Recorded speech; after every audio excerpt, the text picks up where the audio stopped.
Voglio chiedere il programma possibilmente più preciso del Centro Studi di Amsterdam.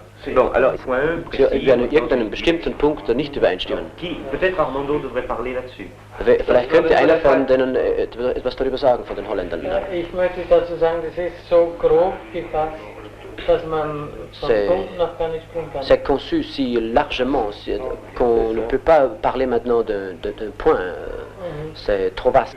Ce n'est pas l'affaire du centre d'Amsterdam d'engager Nicht die Aufgabe des Zentrums von Amsterdam. l'activité des autres. C'est la tâche des autres de s'intéresser aux problèmes de l'urbanisme unitaire qui a été entamé Aujourd'hui, c'est à nous ici d'engager le centre d'Amsterdam dans une direction. Oui, mais eux, ils savent beaucoup plus que nous. Le souvenir est lié au monde des œuvres permanentes. Le souvenir de Rembrandt, ce sont les tableaux dans les musées. Alors nous avons beaucoup d'orgueil, mais pas celui d'être Rembrandt dans les musées. que lui, il ne traduit pas en hollandais, pas audience.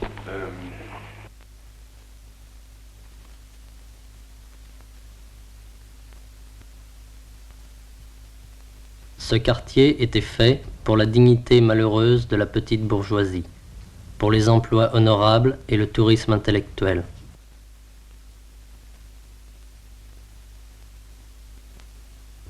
La population sédentaire des étages était abritée des influences de la rue.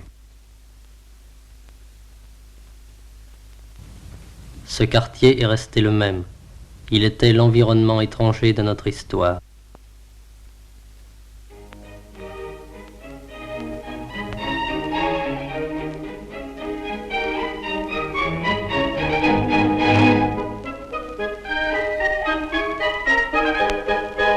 Ici était mis en acte le doute systématique à l'égard de tous les divertissements et travaux d'une société, une critique globale de son idée du bonheur. Ces gens méprisaient aussi la prétendue profondeur subjective. Ils ne s'intéressaient à rien qu'à une expression suffisante d'eux-mêmes, concrètement.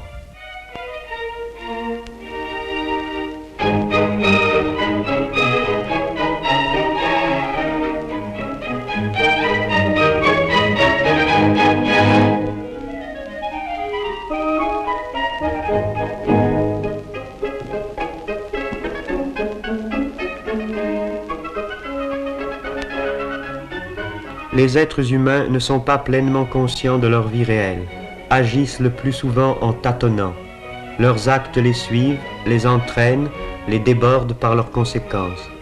À chaque moment, donc, les groupes et les individus se trouvent devant des résultats qu'ils n'avaient pas voulus.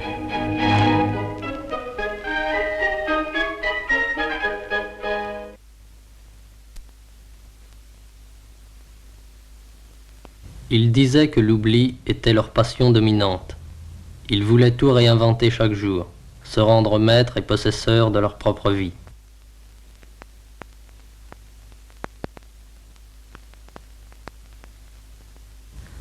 Tout comme on n'apprécie pas la valeur d'un homme selon la conception qu'il a de lui-même, on ne peut pas apprécier de telles époques de transformation selon la conscience qu'en a l'époque. Bien au contraire. On doit expliquer la conscience à l'aide des contradictions de la vie matérielle, à l'aide du conflit qui existe entre les forces de production sociale et les conditions sociales.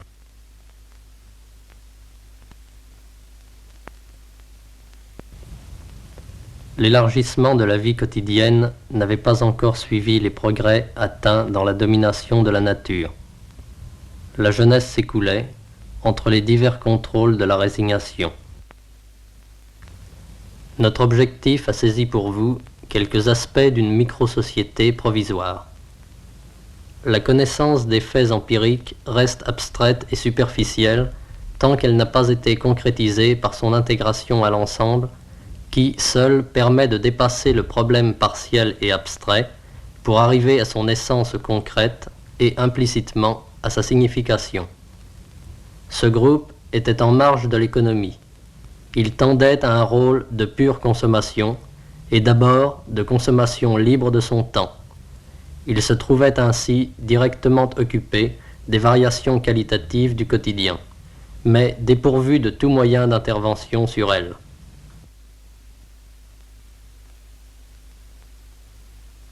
L'aire de déplacement de ce groupe était très réduite. Les mêmes heures ramenaient aux mêmes endroits. Personne ne voulait dormir tôt. La discussion sur le sens de tout cela continuait.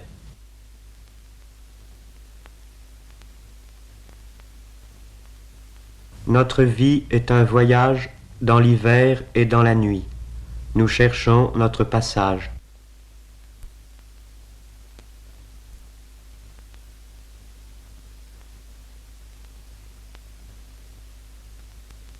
La littérature abandonnée exerçait tout de même une action retardatrice au niveau de quelques formulations affectives.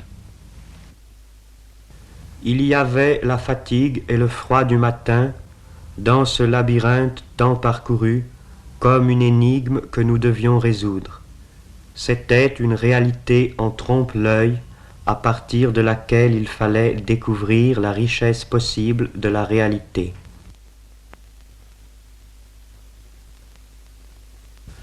Au bord de la rivière recommençaient le soir et les caresses et l'importance d'un monde sans importance. Comme les yeux regardent beaucoup de choses confusément et n'en peuvent voir distinctement qu'une, de même la volonté peut imparfaitement tendre à divers objets et ne peut parfaitement en aimer qu'un à la fois.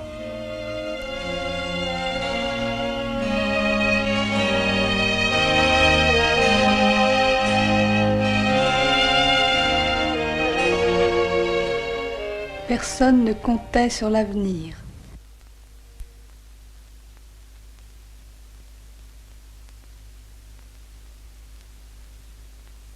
Il ne serait pas possible d'être ensemble plus tard et ailleurs qu'ici. Il n'y aurait jamais de liberté plus grande. Le refus du temps et du vieillissement isolait d'avance les rencontres dans cette zone, accidentelle et bornée, où ce qui manquait était ressenti comme irréparable. L'extrême incertitude quant aux moyens de subsister sans travailler était à la racine de cette hâte qui faisait les outrances nécessaires et les ruptures définitives. On ne conteste jamais réellement une organisation de l'existence sans contester toutes les formes de langage qui appartiennent à cette organisation.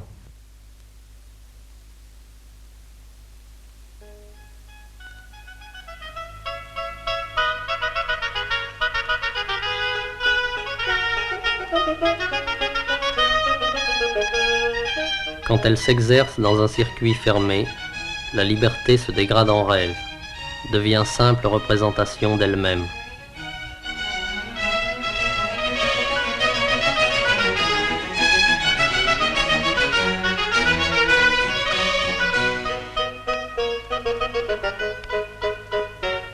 L'ambiance du jeu est par nature instable. À tout moment, la vie courante peut reprendre ses droits. La limitation locale du jeu est plus frappante encore que sa limitation temporelle. Tout jeu se déroule dans les contours de son domaine spatial. Autour du quartier, autour de son immobilité fuyante et menacée, s'étendait une ville à demi connue, où les gens ne se rencontraient que par hasard, s'égaraient sans retour. Les filles qui se trouvaient là, parce que jusqu'à l'âge de 18 ans, leur famille disposait légalement d'elles, étaient fréquemment ressaisies par les défenseurs de cette détestable institution. Elles étaient couramment enfermées sous la garde de ces êtres qui, entre tous les mauvais produits d'une mauvaise société, apparaissent les plus laids et les plus répugnants des religieuses. Ce qui, le plus souvent, permet de comprendre les documentaires, c'est la limitation arbitraire de leur sujet. Ils décrivent l'atomisation des fonctions sociales et l'isolement de leurs produits. On peut, au contraire, envisager toute la complexité d'un moment qui ne se résout pas dans un travail, dont le mouvement contient indissolublement des faits et des valeurs, et dont le sens n'apparaît pas encore. La matière du documentaire serait alors cette totalité confuse.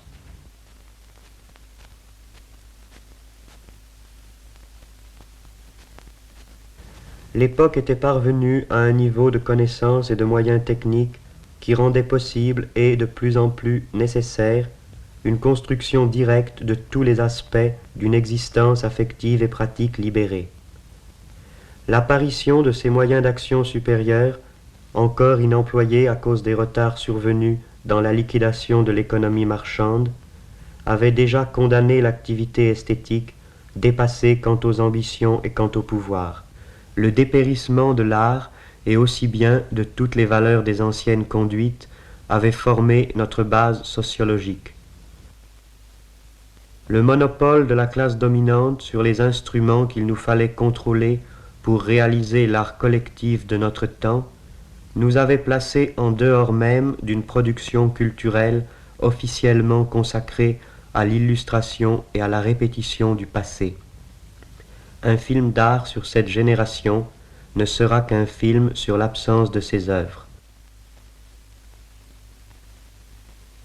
Les autres suivaient sans y penser les chemins appris une fois pour toutes vers leur travail et leur maison, vers leur avenir prévisible. Pour eux déjà, le devoir était devenu une habitude et l'habitude un devoir. Ils ne voyaient pas l'insuffisance de leur ville, ils croyaient naturelle l'insuffisance de leur vie.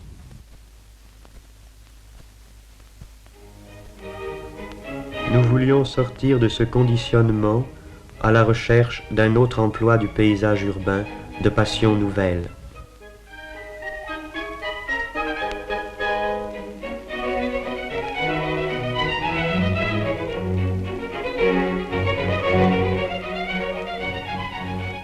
L'atmosphère de quelques lieux nous faisait sentir les pouvoirs à venir d'une architecture qu'il faudrait créer pour être le support et le cadre de jeux moins médiocres. Nous ne pouvions rien attendre de ce que nous n'aurions pas modifié nous-mêmes. Le milieu urbain proclamait les ordres et les goûts de la société dominante avec une violence égale à celle des journaux. C'est l'homme qui fait l'unité du monde, mais l'homme est répandu partout. Les hommes ne peuvent rien voir autour d'eux qui ne soit leur visage, tout leur parle d'eux-mêmes, leur paysage même est animé. Il y avait partout des obstacles. Il y avait une cohérence dans les obstacles de tout genre. Il maintenait le règne cohérent de la misère. Tout étant lié, il fallait tout changer par une lutte unitaire ou rien. Il fallait rejoindre des masses, mais autour de nous le sommeil.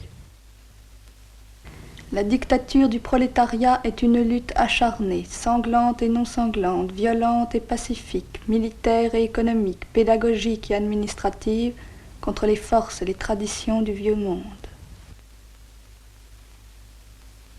Finalement, dans ce pays, cette fois encore, ce sont les hommes d'ordre qui en sont venus à se faire émeutiers. Ils ont assuré davantage leur pouvoir. Le grotesque des conditions dominantes, ils ont pu l'aggraver selon leur cœur. Ils ont décoré leur système avec les pompes funèbres du passé. Des années, comme un seul instant prolongé jusque-là, prennent fin. Ce qui était immédiatement vécu reparaît figé dans la distance, inscrit dans les goûts et les illusions d'une époque, emporté avec elle.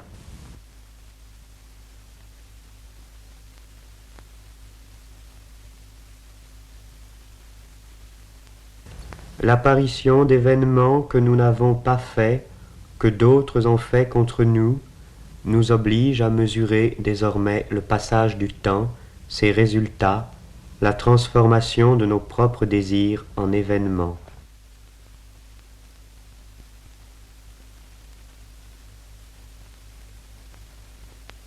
Ce qui différencie le passé du présent est précisément son objectivité hors d'atteinte.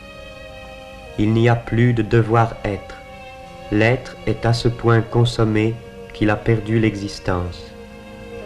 Les détails sont déjà perdus dans la poussière du temps. laquelle avait peur de la vie, avait peur de la nuit, avait peur d'être prise, avait peur d'être gardée.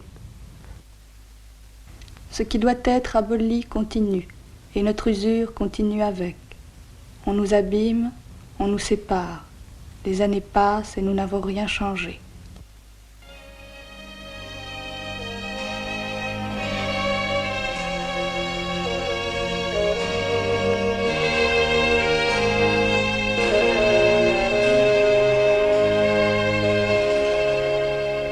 Encore une fois, le matin, dans les mêmes rues.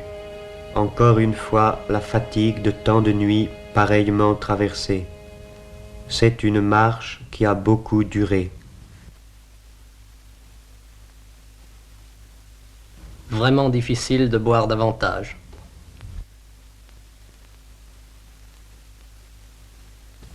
Évidemment, on peut à l'occasion en faire un film.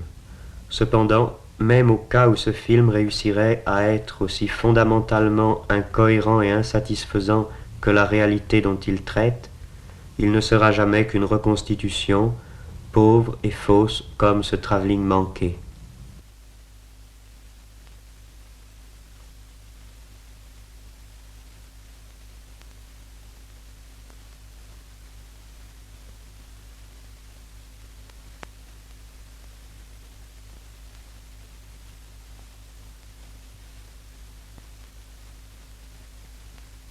Il y a maintenant des gens qui se flattent d'être auteurs de films, comme on l'était de romans.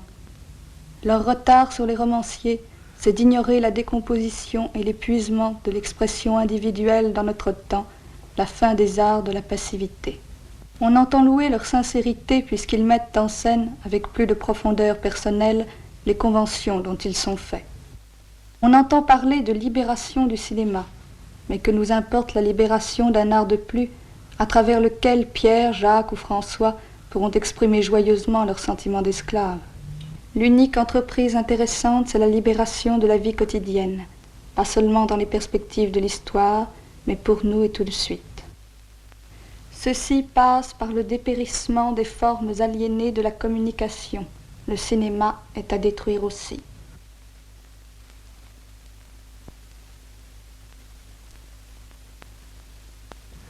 En dernière analyse, ce n'est ni le talent ni l'absence de talent, ni même l'industrie cinématographique ou la publicité, c'est le besoin qu'on a d'elle qui crée la star. C'est la misère du besoin, c'est la vie morne et anonyme qui voudrait s'élargir aux dimensions de la vie de cinéma. La vie imaginaire de l'écran est le produit de ce besoin réel, la star est la projection de ce besoin.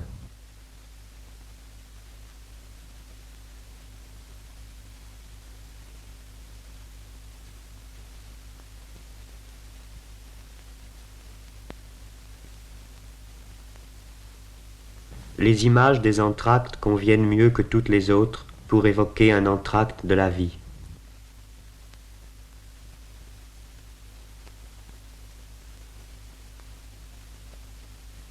Pour décrire effectivement cette époque, il faudrait sans doute montrer beaucoup d'autres choses. Mais à quoi bon? Il faudrait plutôt comprendre la totalité de ce qui s'est fait, ce qui reste à faire, et non ajouter d'autres ruines au vieux monde du spectacle et des souvenirs.